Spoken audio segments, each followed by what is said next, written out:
ବସ୍ରେ ଲାଗିଲା ନିଆଁ।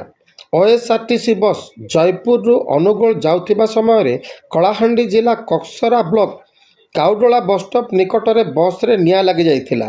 ଏହା ଦେଖି ସମସ୍ତ ଯାତ୍ରୀ ଭୟଭୀତ ହୋଇ ଗାଡ଼ିରୁ ଓହ୍ଲାଇ ପଡ଼ିଥିଲେ। ଖବର ପାଇବା ପରେ ଘଟଣାସ୍ଥଳରେ ପହଞ୍ଚିଥିଲେ ବିଜେପି ଯୁବ ମୋର୍ଚ୍ଚା ସଭାପତି ତ୍ରିଲୋକ୍ୟ ବେଶ୍ରା। ସେ ପହଞ୍ଚି ଦମକଳ ଗାଡ଼ିକୁ ଡକାଇ ଗାଡ଼ିର ନିଆଁ ଲାଗିବାକୁ ବନ୍ଦ କରିଥିଲେ। ବର୍ତ୍ତମାନ ସମସ୍ତ ଯାତ୍ରୀ ସୁରକ୍ଷିତ ଅଛନ୍ତି। ଭବାନୀପାଟଣାଠୁ ତ୍ରିଲୋକ୍ୟ ବେଶ୍ରାଙ୍କ ରିପୋର୍ଟ ONI।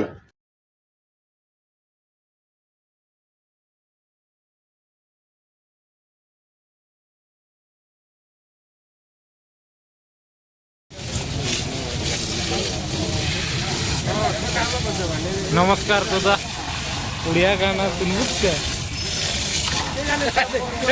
आग बोला